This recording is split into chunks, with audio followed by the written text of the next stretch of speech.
ಅಂತಹ ಪ್ರಕರಣ ನಿಮ್ಮೆಲ್ಲರಿಗೂ ಗೊತ್ತಿರುವಂತಹದ್ದು 2 ವರ್ಷದ ಮಗು ನರಭಕ್ಷಕ ನಾಯಿಗಳ ದಾಹಕ್ಕೆ ಬಲಿಯಾಗಿ ಹೋಯಿತು. ಆದರೆ ಯಾಕೆ ಈ ರೀತಿ ನಡೀತಾ ಇದೆ? ಇತ್ತೀಚಿನ ದಿನದಲ್ಲಿ ಇಂತಹ ಪ್ರಕರಣಗಳು ಯಾಕೆ ನಡೀತಾ ಇದೆ? ಹಾಗಾದ್ರೆ ಇಂತಹ ನಾಯಿಗಳಿಗೆ ಯಾವ ರೀತಿ ಕ್ರಮ ಕೈಗೊಳ್ಳಬೇಕು? ಇದಕ್ಕೆ ಶಾಶ್ವತ ಪರಿಹಾರನೇ ಇಲ್ವಾ? ಇದೇ ವಿಷಯದ ಬಗ್ಗೆ ಇವತ್ತಿನ ದುನಿಯಾದಲ್ಲಿ ಚರ್ಚೆ ಮಾಡೋಣ. ಇದೇ ಈ ಹೊತ್ತಿನ ದುನಿಯಾ ವಿಶೇಷ, ಶಿಶು ಭಕ್ಷಕ ನಾಯಿಗಳು.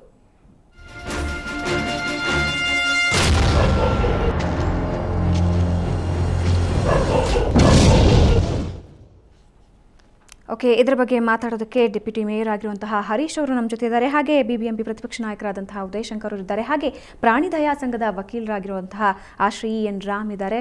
3 ಜನಕ್ಕೆ ಕಾರ್ಯಕ್ರಮಕ್ಕೆ ಸ್ವಾಗತ. ಮೊದಲನೇದಾಗಿ ಹರೀಶ್ ಅವರೇ, ನಿಮ್ಮಿಂದಾನೇ ಪ್ರಾರಂಭ ಮಾಡ್ಕೋತೀನಿ. ಯಾಕೆ ಏನು ನಡೀತಾ ಇದೆ? ಮಕ್ಕಳಿಗೆ ರಕ್ಷಣೆ ಇಲ್ವಲ್ಲ ಇಲ್ಲಿ?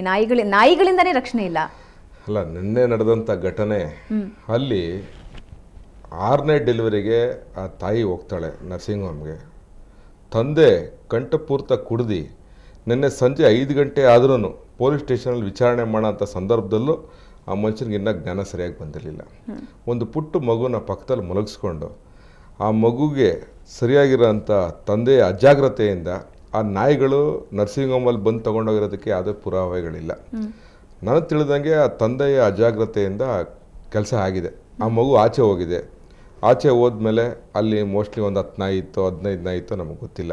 ಯಾರು ಪ್ರತ್ಯಕ್ಷವಾಗಿ ಆ ನಾಯಿಗಳೇ ಕಚ್ಚಿ ಸಾಯಿಸಿದೆ ಅಂತ ಯಾವುದೂ ಪುರಾವೆಗಳಿಲ್ಲ. ಆದರೆ ಒಂದು ಹಿಟ್ ಆ್ಯಂಡ್ ರನ್ ಕೇಸು ಆಗಿರ್ಬೋದು, ಯಾರೋ ಒಂದು ಗಾಡಿ ಹೊಡ್ಕೊಂಡು ಹೋಗಿರ್ಬೋದು. ಅದಾದಮೇಲೆ ನಾಯಿಗಳು ಬಂದು ಯಾವುದೋ ಮಾಂಸ ತುಂಡು ಸಿಕ್ಕಿದೆ ಅಂತಲೂ ಕಚ್ಚಿ ತಿಂದಿರ್ಬೋದು. ಆಮೇಲೆ ನೆನ್ನೆ ಅಲ್ಲಿ ಪರಿಶೀಲನೆ ಎಲ್ಲ ಮಾಡಿದ್ಮೇಲೆ ಅಲ್ಲಿ ಸಾಕಷ್ಟು ಅನ್ಆಥರೈಸ್ಡ್ ನಾನ್ ವೆಜ್ ಈಟ್ರೀಸ್ ಇತ್ತು. ಕಬಾಬ್ ಸೆಂಟ್ರ್ಗಳು, ಫಿಶ್ಶು ಮತ್ತು ಇವೆಲ್ಲ. ಸೊ ಎಲ್ಲೆಲ್ಲಿ ನಮ್ಮದು ಗಾರ್ಬೇಜು ಡಿಸ್ಪೋಸಲ್ ಸರಿಯಾಗಿ ನಾವು ಮಾಡಲ್ಲ, ಅಲ್ಲವರೆಗೂ ಇಂಥ ನಾಯಿಗಳದ್ದು ಹಾಗೆ ಇದಾಗ್ತಾನೆ ಇರ್ತೈತೆ ಇಂಥದ್ದು ಘಟನೆಗಳು. ಬಟ್ ಆದರೆ ಆ ಮಗು ಬಗ್ಗೆ ನಮಗೆ ವಿಷಾದ ವ್ಯಕ್ತಪಡಿಸ್ತೀವಿ. ಆಗಬಾರ್ದಾಯ್ತು, ಘಟನೆ ಆಗ್ಬಿಟ್ಟಿದೆ. ಬಟ್ ಆದರೆ ತಂದೆ ತಾಯಿದು ಜವಾಬ್ದಾರಿ ಇರುತ್ತೆ ಅವ್ರ ಮಕ್ಕಳು ನೋಡ್ಕೊಳ್ಳೋ ಅಂಥದ್ದು. ಆ ತಂದೆ ಅಂತೂ ಎಷ್ಟು ಮಟ್ಟಿಗೆ ಇತ್ತು ಅಂದರೆ ನೆನ್ನೆ ಸಂಜೆವರೆಗೂ ಅವ್ರಿಗೆ ಜ್ಞಾನ ಇರಲಿಲ್ಲ. ಸೊ ಗಾರ್ಬೇಜ್ ಡಿಸ್ಪೋಸಲ್ ಸರಿಯಾಗಿ ಮಾಡಲಿಲ್ಲ ಅಂದರೆ ನಾವು ಬೆಂಗಳೂರಲ್ಲಿ ಈ ನಾಯಿಗಳ ಹಾವಳಿ ಇದ್ದೇ ಇರುತ್ತೆ. ಆಮೇಲೆ ಇದ್ರ ಜೊತೆಗೆ ನಮ್ಮ ಪ್ರಾಣಿ ದಯಾ ಸಂಘದವರು, ಪ್ರಾಣಿ ಪ್ರಿಯರು, ಈ ನಾಯಿ ಈ ನೆನ್ನೆ ನಡೆದಂಥ ಘಟನೆ ಒಬ್ಬರೂ ಕಾಣಿಸಿಲ್ಲ, ಒಬ್ಬರೂ ಬಂದಿಲ್ಲ, ಒಬ್ಬರೂ ಒಂದು ಸ್ಟೇಟ್ಮೆಂಟ್ ಕೊಟ್ಟಿಲ್ಲ. ಆದರೆ ಆ ನಾಯಿಗಳ ಬಗ್ಗೆ ನಾವೇನೋ ಒಂದು ಸ್ಟೆಪ್ ತೊಗೊಳಕ್ಕೆ ಹೋದಾಗ BBMPಯಿಂದ ಎಲ್ಲರೂ ಗಲಾಟೆ ಮಾಡ್ತಾರೆ, ಎಲ್ಲರೂ ಪ್ಲಕಾರ್ಡ್ಸ್ ಇಟ್ಕೊಂಬರ್ತಾರೆ, ಎಲ್ಲರೂ ಸ್ಲೋಗನ್ಸ್ ಹಾಕ್ತಾರೆ ನಮ್ಮ ವಿರುದ್ಧ. ಇವತ್ತು ಎಲ್ಲೋಗಿದ್ದಾರೆ ಅಂತ ನನ್ನ ಪ್ರಶ್ನೆ ತಮ್ಮ ಮಾಧ್ಯಮದ ಮುಖಾಂತರ. ಅವ್ರು ಎಲ್ಲೋಗಿದ್ದಾರೆ? ಇವತ್ತು ಬರಬೇಕು. ಏನು ಹೇಳ್ತೀರಾ ಶ್ರೀ ಅವರೇ? ನಾನು ಕ್ಯೂಪಾ ಸಂಸ್ಥೆಯಿಂದ ಇವತ್ತು ಬಂದಿದ್ದೀನಿ. ನಿನ್ನೆ ನಡೆದಿದ್ದ ಪ್ರಕರಣದಲ್ಲಿ ನಮಗೆ ನೀವು ಕೇಳಿದಂಥ ಯಾವುದೇ ಪ್ರೂಫ್ ಇಲ್ಲ. ಈಗ ನಾಯಿಗಳೇ ಮಗುನ ಎತ್ಕೊಂಡು ಹೋಗಿದೆ ಅಂತ. ಯಾಕಂದ್ರೆ ಅಲ್ಲಿ ಸೆಕ್ಯೂರಿಟಿ ಇದ್ದ, ತಂದೆ ಪಕ್ಕದಲ್ಲೇ ಇದ್ರು. ಒಂದು ವೇಳೆ ಆ ನಾಯಿಗಳು ಬಂದು ಹಿಡಿದಿದ್ರೆ ಇಲ್ಲ ಮಗು ಕೂಗಾಡಬೇಕಾಗಿತ್ತು, ಇಲ್ಲ ಒಂಥರ ಫ್ರೆಂಡ್ಸಿ ಅಂತಾರಲ್ಲ, ಈ ಡಾಗ್ಸ್ ಕಚ್ಚಿಟ್ಕೊಂಡು ಎತ್ಕೊಂಡು ಹೋಗೋದು, ಆ ಥರ ಯಾವುದೇ ಥರ ಪ್ರೂಫ್ ಇಲ್ಲ ಅಲ್ಲಿ. ಸೊ ನೀವು ನರಭಕ್ಷಕ ನಾಯಿಗಳು ಅಂತ ಕರೆಯೋದು ಐ ಥಿಂಕ್ ತುಂಬ ತಪ್ಪು ಅಂತ ಕಾಣಿಸುತ್ತೆ. ವಿತೌಟ್ ಎನಿ ಪ್ರೂಫ್ ನೀವು ಅದನ್ನು ಪ್ರೂವ್ ಮಾಡೋಕ್ಕಿಂತ ಮುಂಚೆನೇ ನೀವು ಅದನ್ನು ಶೂಲಕ್ಕೆ ಏರಿಸ್ಬಿಟ್ಟಿದ್ದೀರಾ ಪ್ರಾಣಿನ. Okay, fine. ನಿನ್ನೆ ವಿಷಯ ಇನ್ನೂ ಕ್ಲಿಯರ್ ಆಗಿಲ್ಲ, ಬಿಟ್ಬಿಡೋಣ. ಆದ್ರೆ ಈ ಹಿಂದೆ ಎಷ್ಟೋ ಪ್ರಕರಣ ಇದೆ. 2007 ಅಲ್ಲಿ ನಾವು ತಗೊಂಡ್ರೆ ಅಜಯ್, ಮಂಜುನಾಥ್, ಶ್ರೀದೇವಿ ಸತ್ತಿದ್ದಾರೆ. ಮೊನ್ನೆ ಜನವರಿಯಲ್ಲಿ ಪ್ರಶಾಂತ್, ಅದು ನಾಯಿಯಿಂದಾನೇ ಆಗಿರೋದು ಅಂತಾನೂ ಪ್ರೂಫ್ ಆಗೋಗಿದೆ. ಅದಕ್ಕೇನು ಹೇಳ್ತೀರಾ? ಅವರು ಹೇಳಿದ್ರಲ್ಲ, ಈ ಥರ ಎಲ್ಲೆಲ್ಲೂ ಗಾರ್ಬೇಜ್ ಬಿಸಾಕ್ತಾರೆ ಜನ. ಆಮೇಲೆ ನಾವು ABC ಪ್ರೋಗ್ರಾಮ್ ಕಂಡಕ್ಟ್ ಮಾಡ್ತಿದ್ದೀವಿ, ಸ್ಟೆರಿಲೈಸೇಷನ್. ಇದರಲ್ಲಿ ಮರಿಗಳು ಹಾಕೋದಿಲ್ಲ, ಅದ್ರ ಸಂಖ್ಯೆ ಜಾಸ್ತಿ ಆಗಲ್ಲ. ಒಂದು ವೇಳೆ ಮರಿ ಹಾಕ್ತು, ಅದಕ್ಕೆ ಆಹಾರ ಸಿಕ್ಕಿದ್ರೆ ಮಾತ್ರ ಅದ್ರ ಬೆಳವಣಿಗೆ ಆಗೋಕ್ಕೆ ಸಾಧ್ಯ, ಅದು ಬದುಕೋಕ್ಕೆ ಸಾಧ್ಯ. ಯಾವಾಗ ಆಹಾರ ಸಿಗುತ್ತೆ, ಮನುಷ್ಯ ಎಲ್ಲ ಊಟ ಲೆಫ್ಟ್ ಓವರ್ಸ್ನೆಲ್ಲ ಎಸ್ದಾಗ they will be able to sustain, ಅದ್ರ ಮೇಲೆ ಸರ್ವೈವ್ ಆಗುತ್ತೆ, ಮಲ್ಟಿಪ್ಲೈ ಆಗುತ್ತೆ. ಅದೇ ನೀವು ಗಾರ್ಬೇಜ್ ಆಚೆ ಎಸಿದೆ ಸರಿಯಾಗಿ ಮೆಥಡಲ್ಲಿ ನೀವು ಅದನ್ನು ಡಿಸ್ಕಾರ್ಡ್ ಮಾಡಿದ್ರೆ ಸರ್ವೈವಲ್ ಎಲ್ಲಿದೆ, ಅದರ ಸಂಖ್ಯೆ ಹೆಂಗೆ ಜಾಸ್ತಿ ಆಗುತ್ತೆ. With the help of ABC program ಜನಗಳದ್ದು ಇದು ಬೇಕು, ಹೆಲ್ಪ್ ಬೇಕು. They should take some responsibility. ಬರೀ ನಮ್ಗೆ ರೈಟ್ಸ್ ಇದೆ, you should protect us against animals ಅಂದರೆ ಯು ಡೂ ಯುವರ್ ಡ್ಯೂಟಿ. ನಿಮಗೂ ರೆಸ್ಪಾನ್ಸಿಬಿಲಿಟಿ ಇದೆ. Do something, don't throw the garbage. Will agree. But ಏನಂದ್ರೆ ತುಂಬಾ ಕಡೆ ಜನ ಹೋಗೋದಕ್ಕೂ ಆಗೋದಿಲ್ಲ. ಎಲ್ಲಾ ಕಡೆನೂ ಆಡಳಿತ ಒಂದಲ್ಲ ಒಂದ್ ಕಡೆ ಅದು ತಪ್ಪುತ್ತೆ. ಅಂತಹ ಜಾಗದಲ್ಲಿ ಈ ಕೆಳವರ್ಗದ ಜನ ಇದ್ದೇ ಇರ್ತಾರೆ. ಕೆಲವೊಂದು ಟೈಮಲ್ಲಿ ಎಲ್ಲ ರೀತಿ ಆಗೋದಿಲ್ಲ.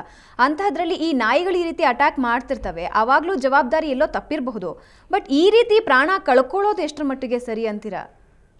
ಪ್ರಾಣ ಕಳ್ಕೊಳ್ಳೋದು ಇಟ್ ಈಸ್ ತುಂಬ ಟ್ರಾಜಿಕ್ ಇನ್ಸಿಡೆಂಟ್ಸ್ ಅದು. ಬಟ್ ಡಾಗ್ ಬೈಟಿಂದಾನೇ ಅಂತ ಅಂದರೆ ನಾವು ಹೆಂಗೆ ಪ್ರೂವ್ ಮಾಡೋಕ್ಕಾಗುತ್ತೆ ಅದನ್ನು? ನಾವು ನೋಡಿದಾಗ ಆ ಇನ್ಸಿಡೆಂಟ್ನ ಆ ಬಾಡಿ ಸಿಕ್ಕಿದ್ದು ನೋಡ್ತೀವಿ ಒಟ್ಟು there is no witness. We have a witness. ಈ ಪ್ರಕರಣ ಅಲ್ಲದೆ ಇದ್ರು ಈ ಹಿಂದಿನ ಎಷ್ಟೋ ಪ್ರಕರಣಗಳಲ್ಲಿ ನಾಯಿ ಎಳ್ಕೊಂಡು ನಾರ್ಮಲಿ ರೇಬಿಡ್ ಡಾಗ್ಸ್ ಇರುತ್ತೆ. ಆ ರೇಬಿಡ್ ಆ ಕಾಯಿಲೆ ಬಂದಾಗ ಅದಕ್ಕೆ mentally it will not be aware, ಅದಕ್ಕೆ ಆ ಕಾನ್ಶಿಯಸ್ನೆಸ್ ಇರೋದಿಲ್ಲ. ಮುಂದೆ ಯಾವ್ದು ಬಂದ್ರೂ ಬಾಯಿ ಹಾಕೋದೇ ಅದರದ್ದು ನೇಚರು. ಸೊ ಇದನ್ನ ನಮ್ಮ ಇವರು ಆನಿಮಲ್ ವೆಲ್ಫೇರ್ ಆರ್ಗನೈಸೇಷನ್ BBMP ಅವರು ವ್ಯಾನ್ಸ್ ಇದೆ, ಕಂಪ್ಲೇಂಟ್ ಮಾಡ್ಬೇಕು ತಕ್ಷಣ ಪಬ್ಲಿಕ್ ಅವರು. They should inform. ಕಚ್ತಾ ಹೋಗ್ತಾ ಇದ್ರೆ ಹಿಂದೆ ನೋಡ್ಕೊಂಡು ಅಯ್ಯೋ ಕಚ್ತು ಅಂತಾರೆ ಒಟ್ಟು, ದೇ ಡೋಂಟ್ ಇನ್ಫಾರ್ಮ್. ಇಲ್ಲ ಅಟ್ ದ ಮೋಸ್ಟ್ ತುಂಬಾ ಇದಂದ್ರೆ ಗ್ರೇವ್ ಸಿಚುಯೇಷನ್ ಅಂದ್ರೆ ದೊಣ್ಣೆ ತಗೊಂಡು ಬಾರಿಸ್ಬಿಡಿ, ಯು ಕ್ಯಾಂಟ್ ಹೆಲ್ಪ್ ಇಟ್. ಎಲ್ಲಾನು ಮರ್ಸಿ ಕಿಲ್ಲಿಂಗ್ ತುಂಬ ಇದರಿಂದ ಮಾಡೋಕ್ಕಾಗೋದಿಲ್ಲ ನಾವು. ದಟ್ ಈಸ್ ಫಾರ್ 4-5 ಜನಕ್ಕೆ ಒಳ್ಳೇದಾಗುತ್ತೆ ಅಂದರೆ immediately put it to sleep, ಹೊಡೆದ್ಬಿಡಿ. You agree? I agree definitely. Uday ಅವ್ರು ಏನು ಹೇಳ್ತೀರಾ? ಇವತ್ತು ಎಲೆಕ್ಟ್ರಾನಿಕ್ ಮೀಡಿಯಾದ ಚಾನೆಲ್ಸ್ಗಳಿಗೆ ಅಭಿನಂದನೆ ನಾನು ಸಲ್ಲಿಸ್ತಾ ಇದ್ದೇನೆ. ನಮ್ಮ ಆಡಳಿತ ವೈಖರಿಯ ನಮ್ಮ ಒಂದು ಪರಿಜ್ಞಾನಕ್ಕಿಂತ ನಿಮ್ಮ ಒಂದು ಈ ಚೇಸಿಂಗ್ ಮಾಡ್ತಾ ಇದ್ದೀರಲ್ಲ, ನಿನ್ನೆವರೆಗೂ ನಡೆದಂಥ ಒಂದು ಘಟನೆಗೆ ಈ ಕ್ಷಣದವರೆಗೂ ನೀವು ಅದರ ಹಿಂದೆ ಬಿದ್ದಿದ್ದೀರಲ್ಲ, ಅದಕ್ಕೆ ನಾನು ನಿಮಗೆ ಅಭಿನಂದನೆ ಸಲ್ಲಿಸ್ತಾ ಇದ್ದೇನೆ. ಈ ನಿಟ್ಟಿನಲ್ಲಿ ನಮ್ಮ ಆಡಳಿತದ ಯಂತ್ರ ಯಾಕೆ ಹೋಗಬಾರ್ದು ಅನ್ನೋದು ನನ್ನ ಒಂದು ಪ್ರಶ್ನೆ. ಇವತ್ತು ನಿಗೂಢವಾಗಿದೆ, ನಿನ್ನೆ ಆದಂಥ ಸಾವು ನಿಗೂಢವಾಗಿದೆ. ಈ ರೀತಿ ಪ್ರಶ್ನೆಗಳು ಉದ್ಭವ ಆಗ್ತಾನೇ ಇರುತ್ತೆ. ಅಲ್ಲಿ ಏನೋ ವಾಮಾಚಾರ ಇತ್ತು, ಅಮಾವಾಸ್ಯೆ ಇತ್ತು, ಅದಕ್ಕೇನೋ ಆಗಿರ್ಬೋದು. ಅಲ್ಲಿ 8 ನಾಯಿ ಇತ್ತು, ಆ ಮಗುನ ಇದ್ದಂಥ ಸ್ಥಳದಲ್ಲಿ 8 ನಾಯಿ ಇತ್ತು. ಅಪಘಾತ ಆಗಿರ್ಬೋದು, ಅದಾದ ನಂತರ ನಾಯಿಗಳು ಬಂದಿರ್ಬೋದು.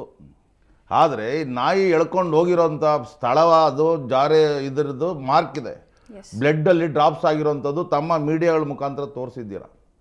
ಇಂಥ ಒಂದು ಪರಿಸ್ಥಿತಿಯಲ್ಲಿ ನಮ್ಮ ಜವಾಬ್ದಾರಿ ಅಲ್ಲಿ ನಾವು ನಡೆಸಬೇಕಾದಂಥ ಎಂಕ್ವೈರಿ ಮಾಡಬೇಕಾಗುತ್ತೆ. ಆ ಒಂದು ನರ್ಸಿಂಗ್ ಹೋಮ್ನಲ್ಲಿ ಉಪಮಹಾಪೌರ ಹರೀಶ್ ಅವರು ಹೇಳ್ತಾಯಿದ್ರು, ಆಕೆ 6 ಮಕ್ಕಳ ಜನ್ಮ ಎತ್ತಿದ್ರು, ಇದು 7ನೇ ಮಗು. ಅದು ಅವರ ವೈಯಕ್ತಿಕ ವಿಚಾರಗಳು, ನಮ್ಗೆ ಅದು ಬೇಕಿಲ್ಲ. ಆದರೆ ಆ ನರ್ಸಿಂಗ್ ಹೋಮ್ನಲ್ಲಿ ಅಲ್ಲಿ ಮಲಗೋದಕ್ಕೆ ಜಾಗ ಕೊಟ್ಟಿಲ್ಲ ಆ ಮಗುಗೆ ಮತ್ತು ತಂದೆಗೆ. ವಿಧಿ ಇಲ್ಲದೆ ಅವನು ಆಚೆ ಬಂದು ಮಲಗುವಂಥ ಪರಿಸ್ಥಿತಿ ಬಂತು. ಆ ಬೇಸರಕ್ಕೆ ಅವನು ಯಾವ ರೀತಿ ಮದ್ಯಪಾನ ತಗೊಂಡು ಅಥವಾ ಇನ್ಯಾವ ರೀತಿ ಬೇಸರ ವ್ಯಕ್ತಪಡಿಸ್ಕೊಂಡೋ ಗೊತ್ತಿಲ್ಲ. ಇದಕ್ಕೆ ಅದು ಒಂದು ಕಾರಣ ಆಗುತ್ತೆ. ಸೂಕ್ತ ಅವನಿಗೆ ಒಂದು ಸ್ಥಳವನ್ನು ಅವರು ಕೊಟ್ಟಿದ್ದಿದ್ರೆ ಈ ಪರಿಸ್ಥಿತಿ ಆಗ್ತಾ ಇರಲಿಲ್ಲ, ಮಗು ಬೀದಿಗೆ ಬರ್ತಾ ಇರಲಿಲ್ಲ. ಆ ಒಂದು ವಿಚಾರದಲ್ಲಿ ನಮ್ಮ ಇದು ಅಂದರೆ ನಿನ್ನೆಯಿಂದ ಇವತ್ತು ಮೀಡಿಯಾ ಈ ರೀತಿ ಹೊರಟಿದೆಯಲ್ಲ, ನಮ್ಮ